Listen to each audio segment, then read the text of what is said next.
But I thought about it back then. I didn't think about it because I just thought it was the reality of things. I didn't know people in Europe didn't pay to play on these teams.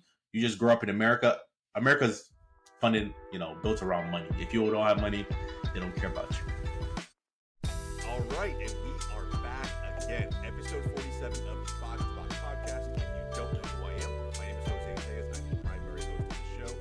As is typical on Box to Box, we are joined by a very special guest. I'll tee him up with a great intro in just 1 sec. But before we get there, guys, if you haven't done so already, I'm going to say it again. Like the video down below. Subscribe to the channel. We are growing. We're on this mission of making the beautiful game relatable to every casual soccer fan, every sports fan for that matter, in North America, and looking to build a real culture around this thing. So again, if you haven't done so already, support us down below by simply subscribing for free and liking the video. As normal, Box to Box is presented by GOLZtv.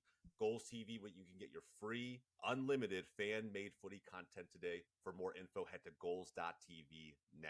All right, on to our guest. I am joined by a YouTuber, a fan of the beautiful game, and more importantly, someone who's aspiring to be a pro soccer player in this country and has a crazy story about how he's doing it. We're going to unpack all of that today. But it's a sincere pleasure to have Jodabeni Dondelil on the show today. Jodabeni TV is how he's known on YouTube. My man, how are you?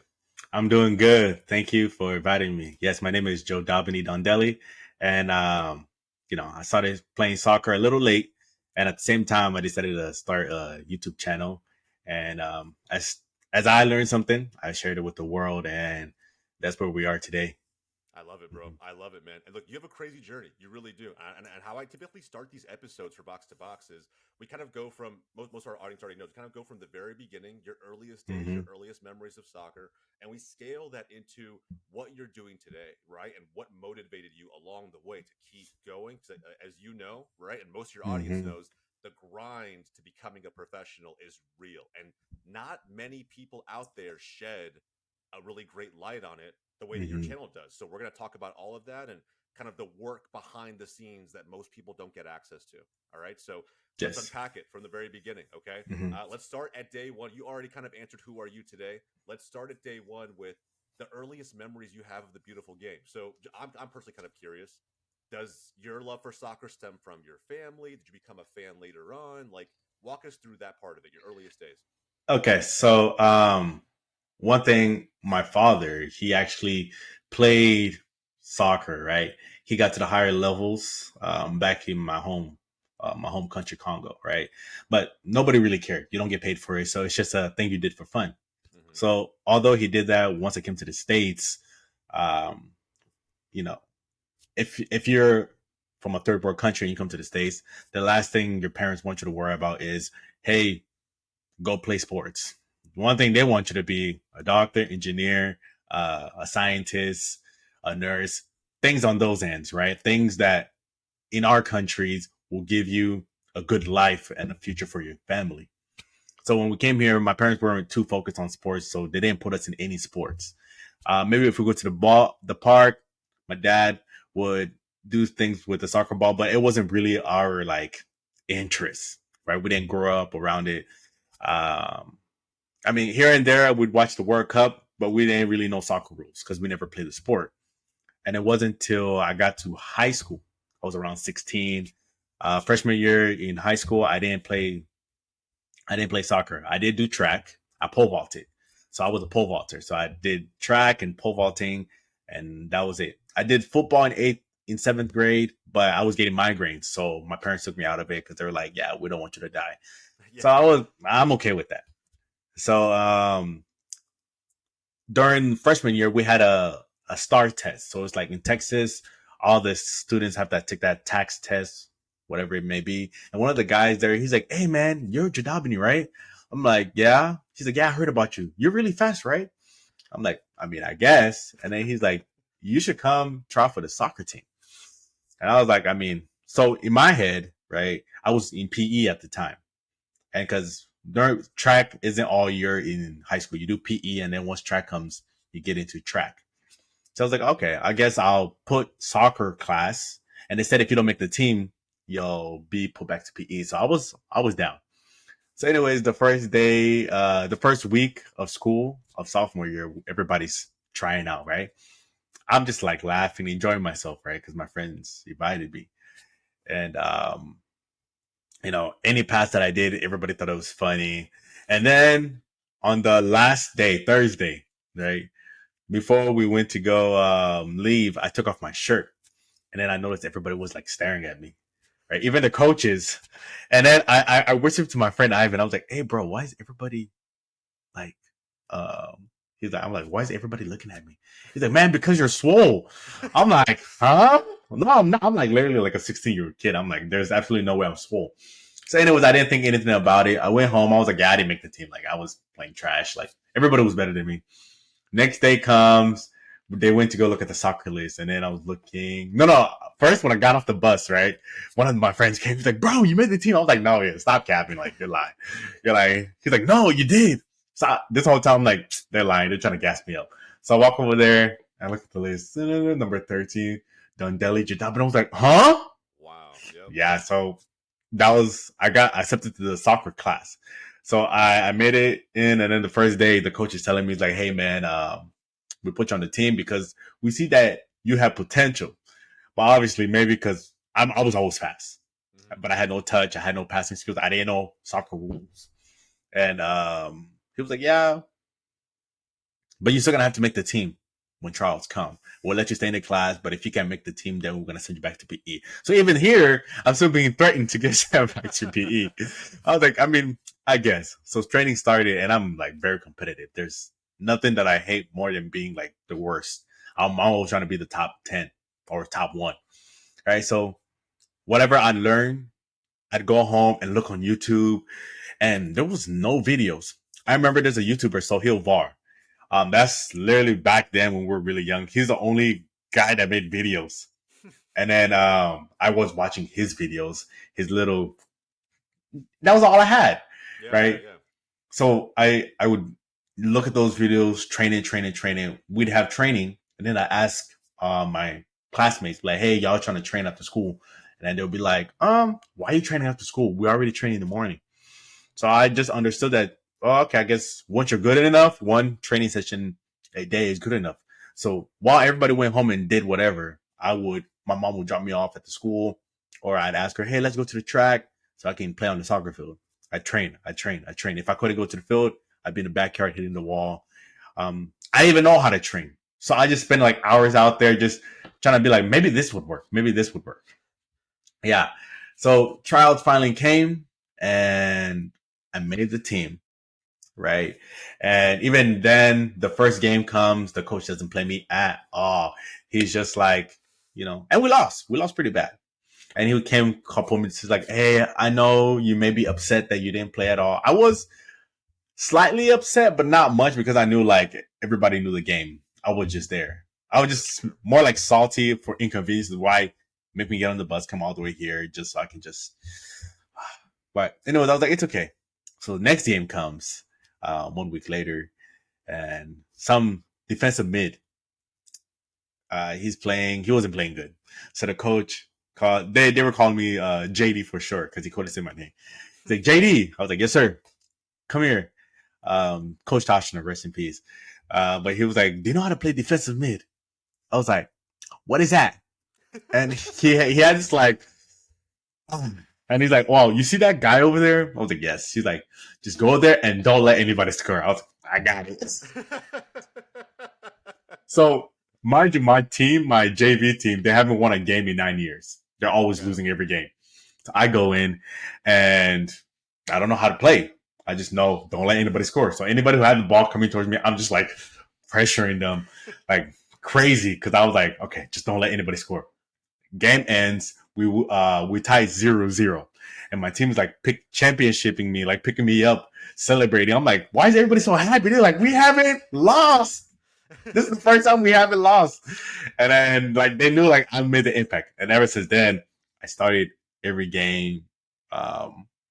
Sophomore year, I remember the last semester. The last month of my sophomore year, one of the guys on Varsity, because we all sit on the soccer team, kind of sits on the same lunch. He was like, "Hey man, I know you made JV, but like honestly, you're not good enough to make Varsity." So it was cool you made JV, but you're not good enough to make varsity. Man, I'm glad he told me that because the impact of that message that he told me, I mean, some people will feel like discouraged. Dang, I was pissed off. I was like, huh? You're gonna disrespect me like that? You think, is that what you think? Is that what you believe? So, that summer, I remember I trained so hard. I would train every single day, multiple times because like, I didn't want to get cut. Right. I was like, nah, I'm going to make this team. I'm going to make this team. And that's when I'm looking at YouTube videos. And then I end up finding, Become Elite, Matt Sheldon, some of his videos. And then I started getting a sense of what I'm supposed to be doing. Right. I didn't know how to train, but now I'm slowly getting to a wave of a structure. What's working? What's not working? I used to go shoot free kicks all the time. I'm a defensive mid. I've never taken a free kick till this day. 10 years later, I've still never taken a free kick in a game. So like, why did I spend all that time doing free kicks for? So I got to the point where I didn't do free kicks anymore. I'm doing different drills, um, passing the off the wall, juggling to myself, doing tricks, just things that would help me. Varsity comes. I'm in the class, varsity class. I'm working hard again. Training the daytime, train at 7 a.m. When I get home, I'd kick the ball around and then do homework and things like that. So my mind was on that varsity, varsity, varsity, varsity. And the cool thing is training every day in the morning with all the varsity guys, I got so much better because like they're like playing with the JV guys was so much different than playing with the varsity guys. I remember the first time I was like, wow, this is really cool. These guys are so good. And like, I would just work hard. Right. And as time went on, I didn't even notice it, but I was starting to catch on. In my head, dang, I'm really trash.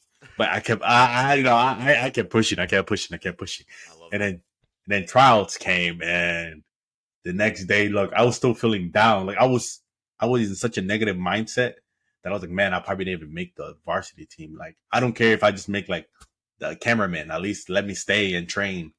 I made the team, and the cool part was I started every single game, and I'm like, if you look at me on the field, I look more like bulky and more physique. So there's a lot of time where players are afraid to press me. So in varsity games, they would pass me the ball. In my head, I'm like, oh my goodness, I'm about to make a mistake.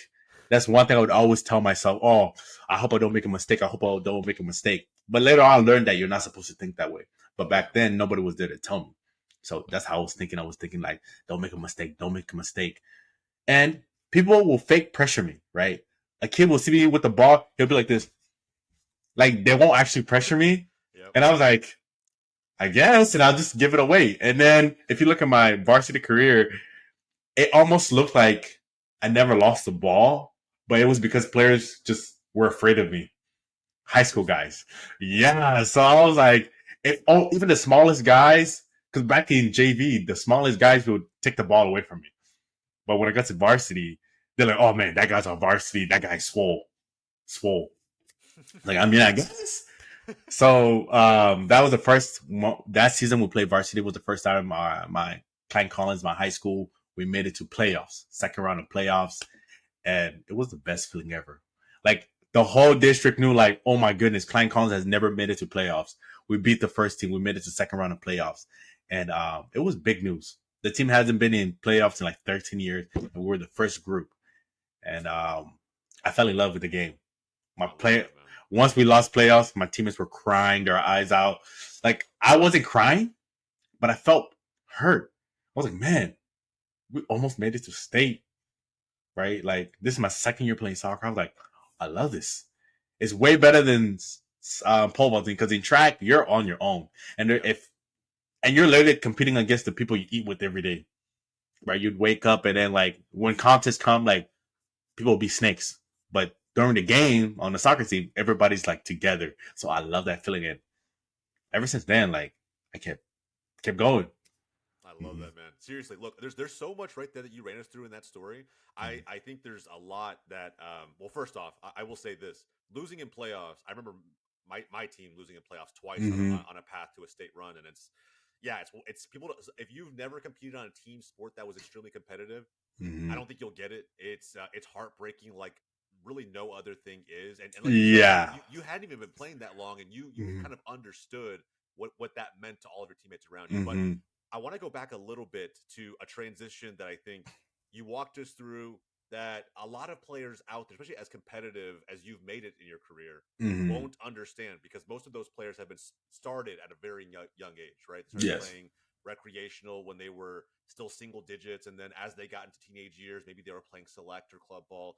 You had a very non-traditional path. So when you started training for soccer, right, you made the JV team when you didn't think you'd make it, right? You start trying to train to kind of backfill some of that, that maybe the lack of coaching you had coming up, or like whatever the case may be. You're trying to make up the the time and the knowledge gap, and Mm-hmm. then you start training for varsity. So if you can, walk us through just some of the differences in what you were doing from when you were training for JV versus when you decide, okay, I got to work smarter, not harder here, and start training for the varsity team. What were some of the biggest differences there? All right, so one of the biggest differences on JV was, you know, if you've been in a sport for a long time, it's never your first thing to think of, hey, how should I improve? How should I be strategic about how I approach this problem? In JV, I just knew that, hey, I had to play soccer, right?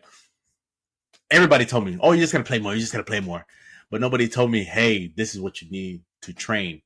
And whenever I'd go train with some of my teammates, what are they doing? Free kicks. One goalkeeper, everybody's taking shots at the goalkeeper. And then sometimes we'll play World Cup where you kick it up in the air and it's like teams of two, and you and your other person are just trying to score on the goalkeeper. I think that did help. But a lot of times I was alone because nobody wanted to play. Sure. And then it got to the point where I was like, man, I'm not improving. Right. So I decided to go to the internet. I'm low-key nerd. So I looked online. There wasn't a lot of resources at the time. Back in 2012, YouTube was still like a new type of ordeal. But over that next year, more people started getting on YouTube. I started, understanding that, hey, some of these things that I watched in that first YouTube video is working. And I think I just became more alert in what I needed to do. Right. JV, I didn't do a lot of wall passes. I didn't do a lot of dribbling through cones. But during that summer to try to make varsity, oh yeah, I was doing 100 passes on my right foot, 100 passes on my left. And over time, I developed better strategies. Pass it to the wall, turn, dribble the other way, come back and pass it, turn with my left foot. So I was just building on top of it. And then if I'd play with my friends outside of school or even in a game, things that I couldn't do, I'd be like, okay, this happened. Why couldn't I achieve this? And that's just how I started breaking it down. And ultimately, I started realizing that my touch was the killer. My coach one day told me, when we first started varsity, he's like, hey, man, the only thing that's killing is your touch. Every time somebody will pass you the ball, you may need to control, look down, touch, and then finally look up. That's 4 or 5 seconds. The pass is gone. So I was like, okay, how to get a good soccer touch?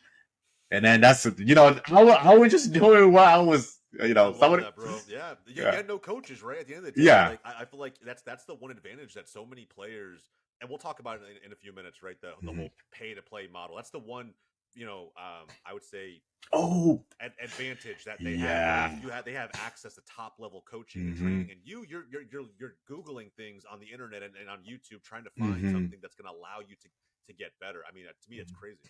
Okay, so you just reminded me. Okay, so after the JV season ended, there was a kid on my team, Carol, that he played on one of the outside academy teams. Okay, so the team he was on was like one level under the academy team. I forgot what they're called, premium or something like that. Okay, but it was those. Sometimes they put them with the academy kid or in the pre-academy or something like that. I forgot what they used to call it back in the day. Development academy or something like that. Yeah. Yeah, because whenever they train, the academy team will be on the other side, and one of our varsity guys was on that team. So one day he invited me. He's like, "Hey man, we need defenders. Do you want to come help? The coach is not gonna charge you, right?" It was the last month they needed players, so I went to go train, and I started, all right. So this helped me a lot too, like transitioning, right? I started going. All these kids knew like all these drills, how to warm up. We didn't do that in high school. My high school coach, he was a goalkeeper. He never really worked on the field, so there was he could help me with general aspects, but he never like worked as a field player to tell me, "Hey, this is what you need to do." So that went on. I went there after a month. The coach was like, "Hey man, I really like you. I want you to stay." And then I was like, "So how much does it cost?" He's like, "Well, it's just $179 a month." And mind you, at the time, my parents have 6 kids. At this period, everybody's still like in school. My parents is taking care of all 6 of us. I was like, man, I already knew the answer. Right? I already knew it's not happening, right? Yeah, but I mean that's a lot of money, even if you don't have 6 kids. By the way, I mean, yeah, $200 a month. Yeah, it's like no joke. Some people are paying car insurance for that, so now they're paying another car insurance for your leisure, right? So I already knew I couldn't do it, and but I played for that 1 month. I ended up going to Austin, and the crazy part is the kid who invited me, the coach didn't invite him to Austin. The coach was just like, "Hey, the guys that are here, just make sure you don't tell the other players." And then whenever the fall semester had come, I was like, "Oh man, why didn't you come to that Austin thing? Your coach had it." He's like, "What Austin thing?" Oh no. I was like, wow. But I remember that team, because in 10th grade, a lot of the kids are still developing and they can see potential and things like that. But I couldn't afford to get that professional training. There was another, after varsity, my junior year, another team, Rush Academy. I don't know if you heard of them. Well, yep. Yeah, so I went to the open trial, and then the coach said, "Hey, we want you to come back," but it was like 250 a month. It was in the Woodlands, so it was like the richer area of Houston. Yeah. My dad was with me at the time, hearing the coach say that. Well, okay, we'll see. And we walked back. I was like, "Man, that's expensive." My dad's like, "Yeah, it is." Like, he didn't even have to tell me, but I was like, I'm just happy that I know I was able to like be accepted here. With those players, with top level. Yes. But yes. So did you and your dad ever?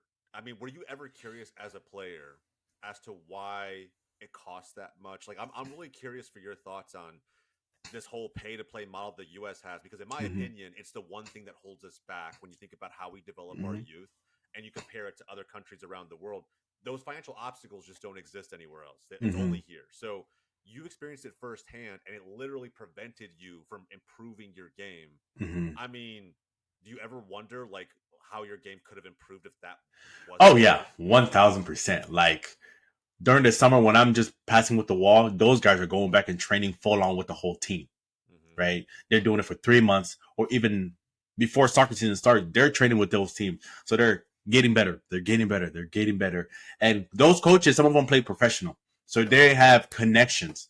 Whenever I'm graduating, I have 0 connections. My high school coach only played community college as a goalkeeper, right? So his connection base is very limited. Those guys play professional, so they know everybody everywhere.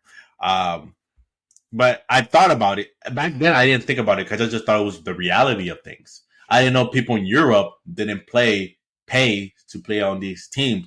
You just grow up in America. America's funded, built around money. If you don't have money, they don't care about you. So, I mean, today, I know coaches need to get paid, right? So I know that pay to play model will never fully go away, but I would like to see teams take an initiative and be like, "Hey, for this season, we're gonna, get 30 players or 25 players, whatever the number is, but we will have 5 additional spots to or whatever roster they have, but for them to have 5 additional spots that includes players that have never been part of any of the other academies before. And they don't have to pay, right? So it's more like a hey, we're gonna invite you 5, You guys get to play with us for this season, but if you can't pay next season, but thank you for coming. At least give other kids an opportunity to be a part of the program. Because I know it's probably not fair that, hey, I'm paying $200 a month. That kid is not paying anything. But when you know that, hey, he's just a trial guy, right? If you base it around that strategy, kids are less likely. It's going to be harder on them because, hey, you're a trial. But I promise you, out of that five, if that one ends up being better than everybody, they're going to keep them on for free. Yep, But no, yeah, nobody's giving those chances anymore, at least here in the States. It could have, I met great players, right? There's some player that I met in my community college. I'm like, why aren't you pro? And he's like, man, I didn't have money. And like, I never understood the I didn't have money part until I'm here, right? I got to a point where I'm like, wow, he wasn't lying. So he's like, I'm just happy that my wife loves me and we're going to have a baby. So I think I'm good with soccer. Yeah. But when he plays, he's cutting everybody up. Everybody is like, yeah, he's the best guy we've ever met. He's the best guy. He's the best guy. It's just, you know. It's the unfortunate part of playing in this country, man. I mean, it really is. I mean, for me, it was injuries, but there's so many players who just either don't get the opportunity or they, just weren't able to afford the opportunity when it came, or, even worse than that, right? Just never even got noticed. They slipped through the cracks entirely because, they lived in an area where scouts didn't come to very often, or because there was no money, right? Or whatever the case may be. So, it's actually insane when you think about it. I think it'll, like you said, I kind of agree with you. I don't think it'll ever go away because capitalism is at the core of who this country is as people. But I do think that, like you mentioned, there's probably some kind of model out there that we can create that gives those players that aren't able to afford it, at least some of them, the most elite of them, a chance to break into this system that's been up to this point just completely built around money. And the biggest part of it is that chance, because they could literally make foundational programs, right? In the U.S., everybody's all about money, right? Let's say you're a Houston Dynamo U15 Academy. Cool. You're training 30 players, but there's 10 rostered spots that are free for donations. So let's say you want a tax write-off at the end of the year. So you're going to donate to this fund, this charity fund that's going to help young players have access to elite programs. Yep. So now the team and the coach doesn't have to worry about, hey, let's charge this kid who cannot afford to be a part of our team money. But we have all these people that love soccer, and because sometimes, there's different charities out there, but I haven't seen any charities based solely for soccer. If you make $1 million a year and you need that $50,000 tax write-off that comes from charity, you can submit that $50,000 to this fund. That's now I don't know how many kids 100 kids are gonna be fully funded. Yep. The team didn't have to worry about them. That person gets his tax write-off, and at the same time, he knows he's giving opportunity to kids who are playing soccer. Those are just things that I've thought of, right? Yep. And I'm like, there's a way, right? We can pay for these. Because if I know I'm helping somebody get to a place where I wish I got, and at the same time it's helping me with my taxes, why wouldn't I? Yeah. So that's an idea that I've been thinking about. I'm like, man, there's ways we can help those young guys, and people are willing to donate to teams. Hey, you want to support Houston Dynamo? We want more guys in Houston not sliding through the cracks. Hey, you know what? I'll give you guys $1,000 this month. And maybe they can get $100,000 that month, and it will cover 10 players for the whole year. Yeah. I love that, man. Sincerely. And you wouldn't have that perspective if you didn't go through it yourself. I think it's exactly important that you have that, man. That's amazing. And look, we could probably be here all day talking about like how the US could probably fix this system, but I think we both agree something needs to change. And I think that especially if we want to ever be in a position to do something memorable at the international level. Yes. For every other country around the world, it really comes from the youth that's developing in those countries, whether people like to kind of see it that way or not. I firmly believe that. But pivoting away from that a little bit, I'm personally really curious too. I think a lot of our audience will be. You came into soccer pretty late, as you mentioned, as you kind of walked us through, but you developed very quickly because you had this motivation to do it. I think you probably also had some interesting inspiration along the way, right? I'm really kind of curious. A lot of aspiring athletes, as they think about how they want to play their game or who they want to mold their style after, Mhm. they go to YouTube, they start watching, I don't know, player highlight videos, or they start watching the pro matches on TV, right? Whatever the Mhm. case may be. When you were coming up in high school, did you have any pro clubs or pro players, whether they're here in the States or abroad, that really served as inspiration to you? Okay, so there was three. The first one was actually one of my teammates. His name is Aaron Santillan, and our varsity's year, we scored 45 goals that year. Hmm. He scored 29 of them. Right. Oh, So wow. That's a huge percentage. yeah, so he had full rides offers everywhere. Yeah. So he was my number one that I was like looking up to 100%. Number two, Ronaldinho. On the bus rides to every game, I'd be watching Ronaldinho. And like, he's one of the players that I wish I could see in real life, you know. And then number three, I would watch a lot of Messi and Ronaldo. But then I tried dribbling like Messi, and then I came to understanding that my body can't, isn't built like that, Yeah. right? Yeah. He's lower, so he can. I would try to dribble like, and it physically hurt me, right? Trying to copy his dribbling style. So I was like, okay, no. And then I saw Ronaldo. I'm like, okay, he's kind of tall like me, so those are the guys.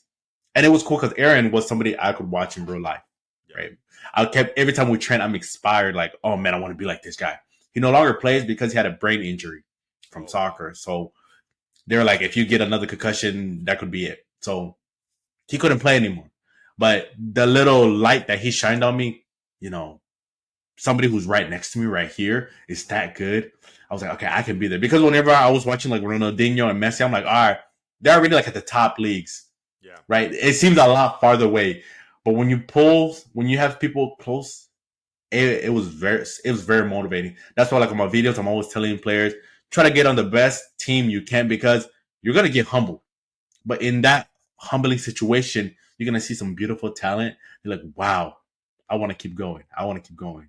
You know, you want to get to that point where there are because it's such a beauty to see like a very skilled player. Yeah. Oh, Mm-hmm. 100%, man. I agree with you. And it's live in person. It just feels different Mm-hmm. than watching a very skilled player on TV. You could be watching Mm-hmm. Ronaldinho or Messi or Ronaldo really kind of go, taking players on, beating defenses, taking people one on one, and doing all Mm-hmm. these amazing things. But imagine how amplified it would be if like you were right there on the I field know watching it. all of it. Yeah, yeah. Like, It's insane, bro. But mm-hmm. I'm actually really curious. You have someone in your personal life, and Mm-hmm. they were in that pool with all these other legendary pros. What, Mm-hmm. what were some of the things Aaron was doing at training that really Oh, stood out to you that made him as good as he was? okay. So he played like Ronaldinho. Like he'd have Oh, this, really? like when he'd do the drag step over Yeah. and shoot and score. But he did it in multiple games. I'm like, how do people fall for the same thing? And he'll do it so fast. And like he was very talented, right? But Yeah. like he stood out of everybody. Like it was like whenever you're on a pitch, you see a giant. That's what's the word? The presence he brought. Mm. So when we're in matches, the moment if he got hurt or something, the moment he gets in, everybody changes. They're like, Aaron is in. I was on defense. We knew that as long as they don't score, we win. That was honestly our believing. As long as as long as they don't score, we win because we knew Aaron was gonna put one in. So that's how we went, and it was it was just the main reason. Do you think he trained hard? Do you think he trained differently? Was he doing Oh things off the field that maybe no one else on the team was really doing? yes, he was playing high school, and then after school he was playing academy. So he Oh, was okay. doing both. Yeah. So I was like, I was trying to be like him. So I noticed he was going to academy trainings after, and he was like pretty popular in the district for soccer. They're like, oh yeah, that guy plays academy. You know, it was like a big deal back then because there weren't a lot of academy programs. If you made it to academy, like, okay, you're him. And so he was doing it twice a day. And I mean, his parents can afford everything. But I was like, man, I can't go over there, so I'm gonna train my own way. Mm-hmm. I love that, man. Seriously, I think having those personal inspirations. So many, whether the creators, players, or coaches have come onto this show and they've talked about professional players and athletes who have served as inspiration, right? And Mm-hmm. 9 times out of 10, it's not even soccer related. You know, it could be Kobe Bryant. It Mm-hmm. could be, so any of these, these characters that just embody greatness. And I love that you have an example in your personal life on a day-to-day basis that was inspiring you or motivating you in ways that he didn't realize, maybe you yourself didn't even realize, Yeah, right? yeah. Yeah. And it's the thing is like by him working really hard, he literally changed me and at the same time changed the team result. Because if I didn't have that same believing and ambition by watching him, we would have gave up some serious goals because I would just, I'm gonna give up chasing. But the same thing, like anybody who's watching, if they don't know who's looking up to you, Yeah. right? He didn't know I was looking up to him like that till today. He probably doesn't even know that, right? Because after high school, he couldn't really play much. Yeah. But for me, that was like he made a big difference in my life in the game just by how hard he worked. He outworked everybody. Like the consistency. When you're watching it firsthand, you have two things. You'll realize that you're trash, or two, hey, I want to be like him. And I took option two. I love that, man. Seriously. Well, look, I mean, either way, I think we can all agree that was obviously the best decision, right? Option two. Mm-hmm. And it led you to a point where you got recruited for college soccer. I think that Mm-hmm. part's really interesting, right? You went from picking up the game in high school to actually doing what less than 10% of all high school soccer student athletes do, which is Mm-hmm. transition into the college game. So walk me through that transition, man. You started taking it seriously, obviously. When did you think college soccer became an opportunity for you? So I first, once I graduated, there was actually from that Austin contest, that Austin thing that team took me to, a coach had been paying attention to me, but it was a junior college. He had offered me for like a 90% full ride, but I'd pay $800 a month out of my own pocket. Back to money issues, right? We didn't have that. Yeah. I didn't have a car. So I'm gonna be on a college campus paying $800 a month. And at the time, I didn't know the concept of loans, how loans work. Looking back now, I probably would have took it. But back then, your family isn't too well educated in the American money system. So you're kind of scared about, oh man, if I do that, that might be risky. So I decided to go to a community college, right? I'm going to community college. So I was like, okay, what teams can I play on while in a community college? So I played 2 years at a community college. And on the last year, I was like, okay, I'm better than everybody. Like I rose, I kept climbing. And I was like, okay, I'm gotten to a point where I need a jump. I want to play pro. I'm like 20. I'm 21. Well, I think I was 20. Okay. 20 or 21. And I was like, I need to, like, people are signing pro. Like, I need to do something with my life. So then I found out that was UPS, PDL, Okay. now called USO League 2. PDL was a thing. And I was like, what is this? And there was one, Houston FC. It was the only one at the time in Houston. It was an hour and 30-minute drive. I was like, man, it's the only choice I got. Yep. I'm going to do it. So I literally went on Twitter. I sent a DM to the account. Hi, I want to try out for the team. And they responded a week later. Hey, here is Bruce's number. They gave me the coach's number. And then I called. That's why I'm always telling people, just because you see a team there doesn't mean you can't contact them. Yep. So they gave me the contact and I started training with them. Same thing that happened to me from JV to Varsity. It was like smoke, right? Because you had college players coming from Division 1 coming down. Division 2, they're all like playing. And everybody, the coach let me try out. I was just trying so hard. Everybody was better than me. When I tell you, I was trying so hard not to get cut. And it came down to, they were cutting people as days went by. And this was the last day of cutting. There was a kid who came from Brazil. And then there was me. He needed to cut one more. But the Brazilian guy has more experience. So I was like, oh man, let me just enjoy my last day of training. So I tried hard. And the coach, as he was coaching, he was telling him, do this. But the guy didn't understand English because he only spoke Portuguese. So he was like, do this. And then he got mad. He's like, you know what? He walked to the assistant coach, like, tell him to never come back. Wow. And yeah, because he was mad. Like, he can't coach him. And then I was so happy, but at the same time, I think that's crazy. That's crazy. That's what I'm saying. Like everything happens for a reason. Like I needed to be there at that moment. And if let's say I was like, man, I'm not gonna make the team, and I didn't show up for training anymore. Yep, you never would have made it. Never. And although I didn't play any of the PDL games that year, I played all the Sunday League matches with other scrimmages. But I was training with the best. Some of those kids, one of those guys that was training, he played for Houston Dynamo, the first team. Okay. Forgot his name. But I remember seeing him that year because he knew the coach from youth. So he'd come train with us. And then later on, whenever I was playing Division 1, okay, let me show you the transition to Division 1. Yep. So in 2018, I played for Bruce, and it came toward the end of the year. I'm like, hey, I graduated from my community college. I was like, okay, I need to go to a university or play professional. I went to Houston Dynamo open trial. I made it to the last day, and I got cut. I heard 2 people made it to the extra 1 week. But, I was like, man, that's sad. So now my only option is to go play college soccer.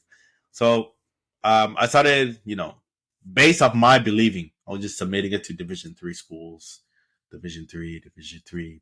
Nobody's responding. I went to tell my dad, I was like, man, no coaches is responding. And he's like, what league do you want to play? Division 3? I was like, no. He's like, then why are you messaging these coaches?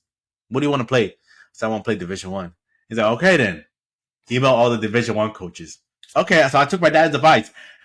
I was like, okay. I looked at all the Division 1 schools in Texas. I sent them an email. Tell me why every single one of them responded. Every single one. Every single one. So, University of Incarnate Ward invited me. They said, hey, we want to see you. Okay? We want you to bring you in. He's like, the only thing is you're going to have to pay for your own school, but we'll let you be part of the team. Okay. Houston Baptist University. He responded. He was like, hey, man, we're kind of full right now, but I want to see you next year. Right? Cool. The third one, University Rio Grande Valley. The coach said, hey, thank you for reaching out. I'll let you come. Well, actually, he didn't respond to me at all. Right? And then the other one was a private school that had $50,000. It was too expensive, so I didn't even bother. Was it SMU, the other one? SMU, yeah. Yeah. I had a teammate of mine that went to SMU, and he left out there 1 year because it was too expensive. Yeah. So I was like, okay, I'm not even going to go there. So as time started going by, but when I applied to all these teams in fall, around August, September, nobody responded. And then I followed up in November to the same coaches because most people quit after the first email. I sent them again like, hey, I want to be part of your team. And then no response. And then I sent my application to the schools. Once I got accepted to all the universities, I followed up with another email telling the coaches, hey, I've been accepted. I want to be part of your team. Then they started responding to me.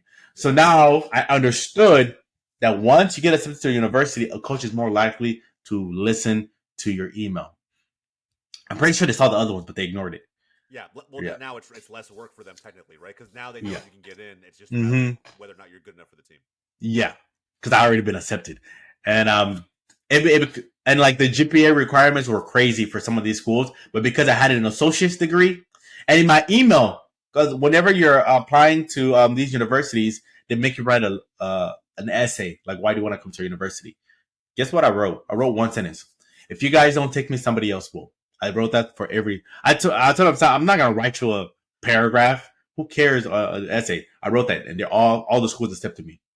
Wow. Yeah. So you're the only student I've heard actually use that, like a one-liner like that, to get in. That's crazy. Yeah, because I already knew that I had an associate's degree. Like, I'm not here to BS. Like, I'm here to be straight up, get my degree, and play soccer. And they all accepted me. And as a recruiter, it makes sense, right? He has an associate's degree. Obviously, if we don't take his money, somebody else is going to take his money.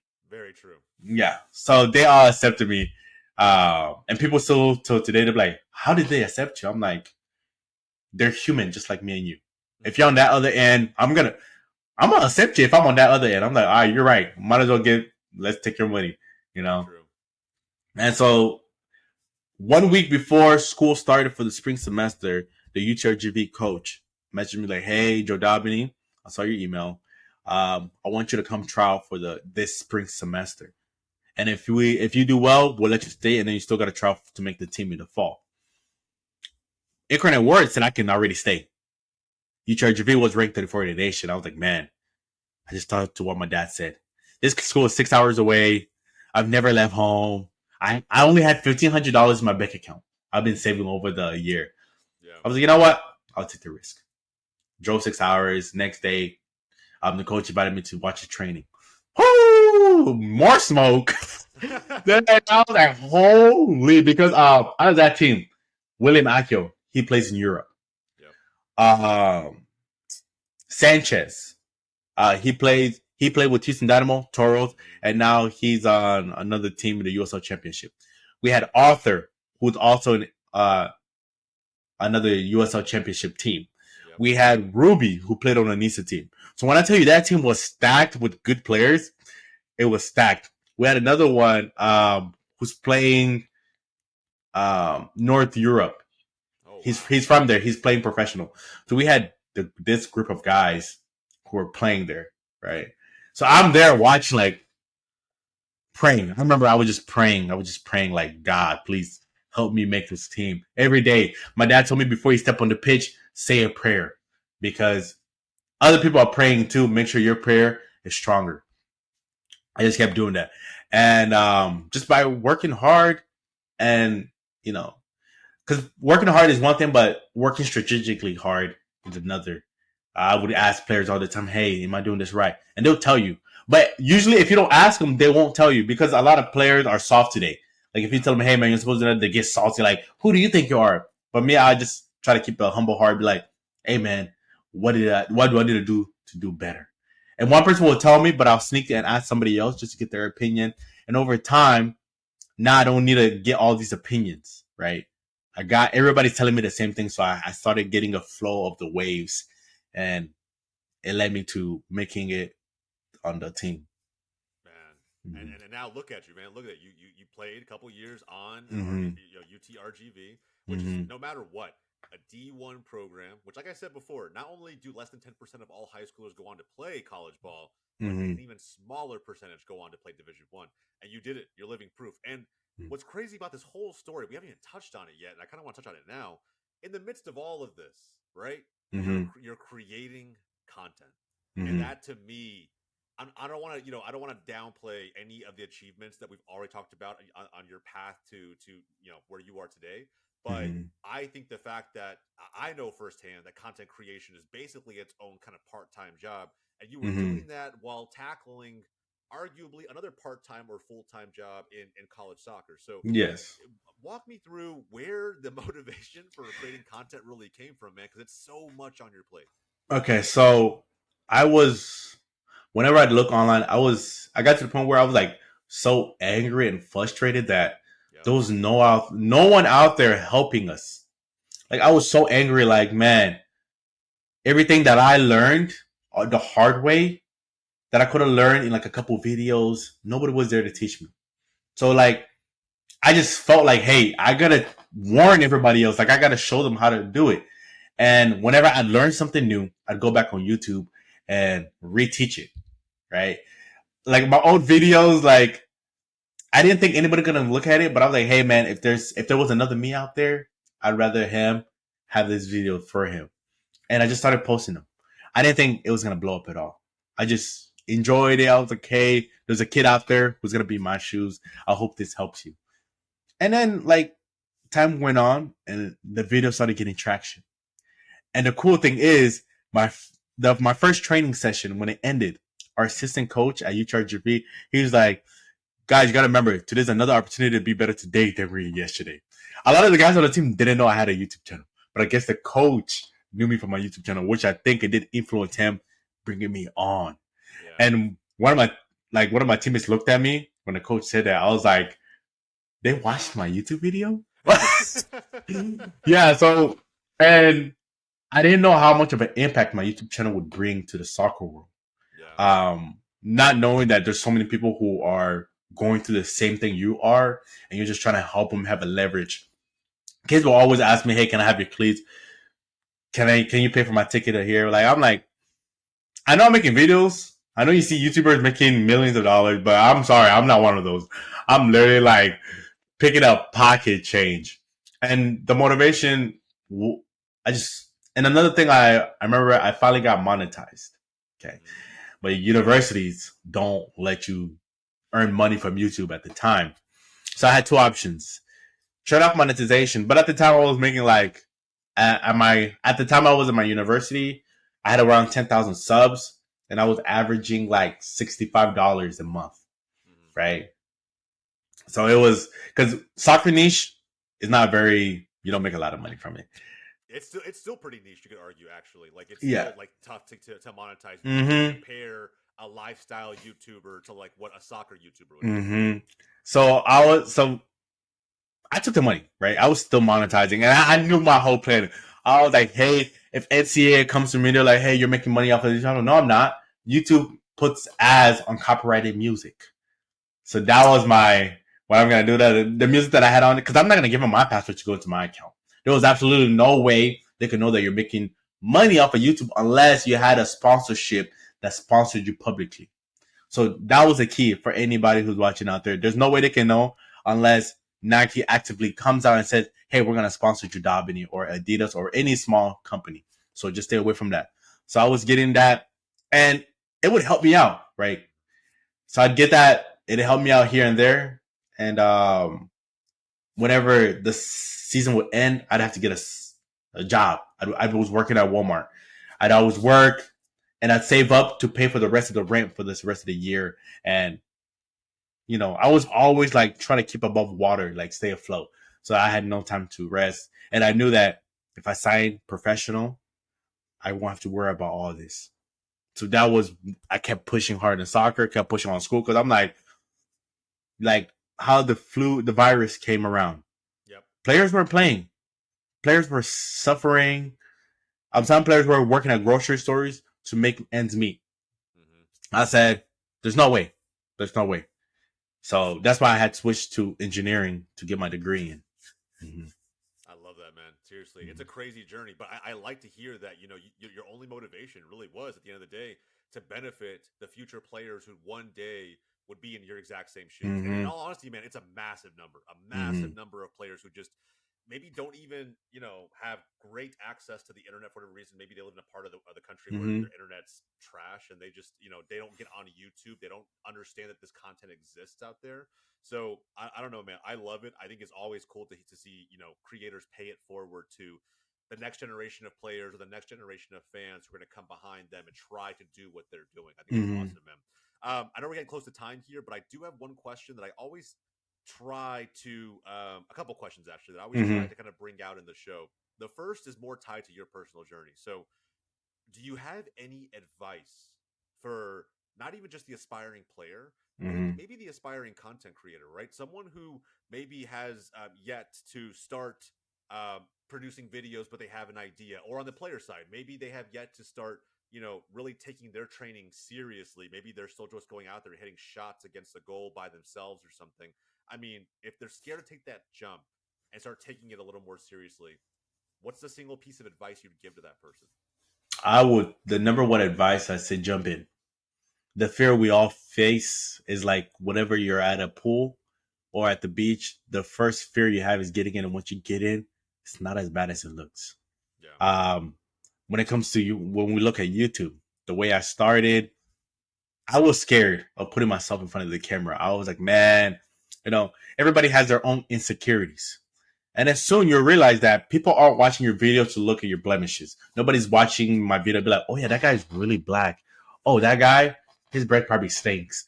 Nobody's thinking that. They're all clicking because of the title of the video, and they would just want to get value from it. Because you'll look on YouTube, there's some really ugly people out there, you know. No offense to anybody who thinks they're ugly, right? But you're watching their video because they have a value they're bringing to you. And once you get past that, you just start uploading. And the number one thing about YouTube, there's a lot of rules people say, be consistent, whatever it may be.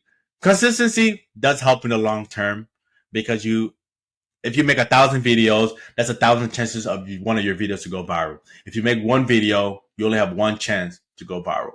But at the end of the day, what content you make, if people are looking for it, two,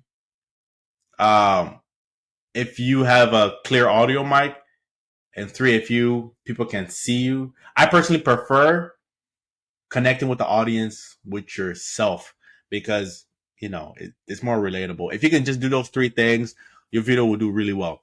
Yeah. My number one video right now is teaching people how to join academies.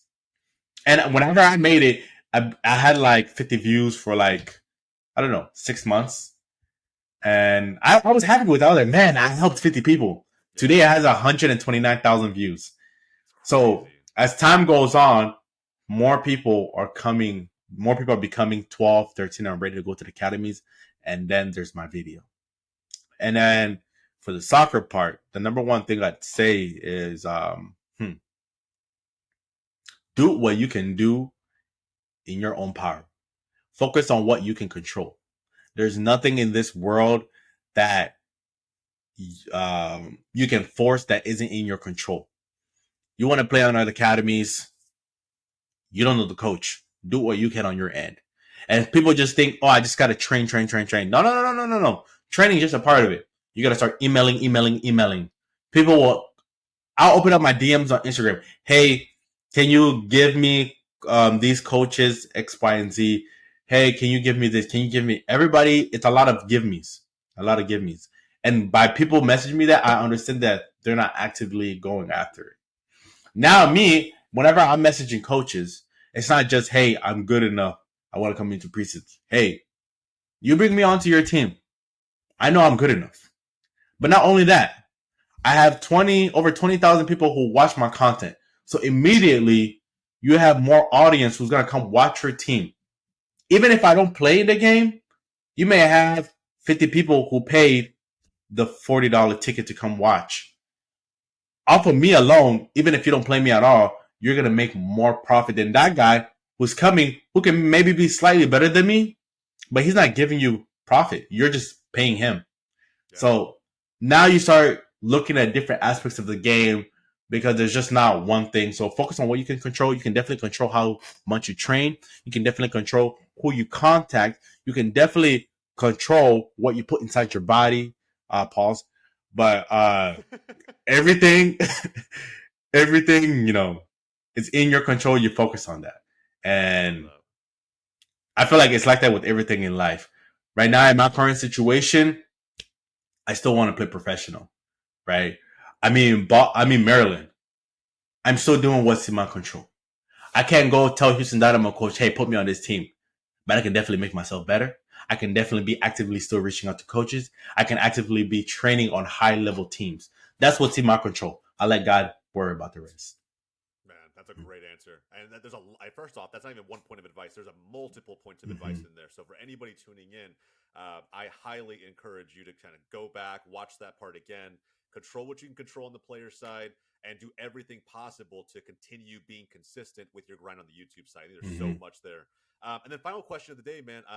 Look, you and I are both, I would say, students of the game, fans of the game. We love this. You adopted it a little bit later in your life than I did, but at the end of the day, we both want to see this game grow in really interesting ways. And I think we're kind of getting there as a country now. But you mentioned, right? I think one thing really cool that you just mentioned in your last response was that you were bringing awareness to a team through the lens of building an audience on YouTube. When you think about your ability to draw more awareness, not just your college team or the efforts you're putting in on your path to pro, but just the sport of soccer in general. You mentioned when you went to YouTube at first, there's none of this content that exists. What do you think that one missing piece is for growing soccer in America? Because I think it's something we're very adamant here about at GOLZtv is growing a true culture around this game. And I think it comes from putting a spotlight on a lot of the efforts and creators and fans and stories that come from all of these various corners of the internet. But what do you think in your experience is really kind of missing that's going to allow soccer to make a big jump in this country? Win the parents. That's 100%. If anything, a lot of parents would love for their kids to be in soccer. But nobody is out there reaching out to parents. As bad as it sounds, but you have to target parents with kids. You want to win the kid over at a young age, because from the transition from 8 to 16, they're going to pick the sport that they began with the longest. A lot of soccer players today play the sport that they really played the longest when they were young. And by just doing that, you're going to have a wave of generation of a lot of players who love soccer. That gives business owners incentive to create more teams because there's a larger audience. I will if I'm not a soccer fan and my son plays soccer, I'm a soccer fan, right? 100%. And even at my college, a lot of the students on my university, they even know we had a Division I soccer team. They're like, really? We have a soccer team? There's something about soccer in America that just isn't marketed. Everybody knows there's basketball, there's football, and everybody says, oh yeah, soccer overseas. That's the number one thing. But if we can target the parents with children to put them in soccer, parents automatically become fans. Because now, parents are keeping up with soccer because their kid loves soccer. Yep. And if we can get that change, it's easy to beat. Hey, put your kid in soccer, he won't suffer from brain damage. Mm-hmm. You already trump over football. So I think the World Cup is helping, but if these soccer programs can focus on parents with children, have incentives of, hey, you don't have to pay to be on our U5 teams. Oh yeah, why would I pay $150 to put you in a football little league when the U5 for soccer is free? If they could just spend like 5 years of investment putting all these little leagues for free, oh yeah, game changer. Absolutely, man. Targeting the parent and, like you said, better marketing, right? Mm-hmm. I'm really curious to see how everything pans out as we get closer to the 2026 World Cup, when I'm fully expecting there to be a ton of marketing. Hopefully a lot of kids and their parents attend a lot of those matches or watch them on TV. And then from there, like you said, right, having a plan in place to bring as many of those new fans into their little leagues, into their youth league, so they can continue broadening their love for this game, man. I think it's something that really has to be done, and we have a few years to see if it'll all pan out. Jodabeni, man, this was a great interview. Thank you so much for coming on today. I think we learned. Thank you for having me. Absolutely, bro. And we learned a lot about you, your journey, and it's not done. You have a ton that's coming along the way. Before we wrap up, is there anything I kind of want to give you a platform to shout out anything that you might be working on the content side or efforts you're putting in place on the player side? Anything you want to mention before we go? Yeah. So right now, me and my friend William Akil, we're actually starting a website together.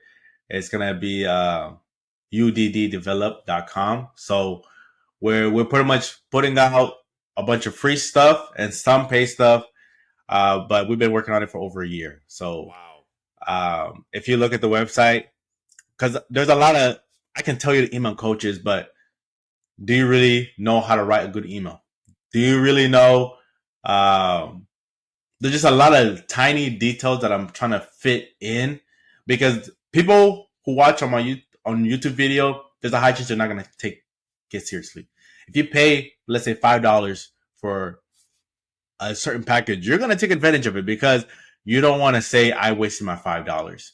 Yep. Now you're incentivized to pay attention to the details that you were giving. And second, my YouTube channel, Jodabeni TV. Absolutely, man.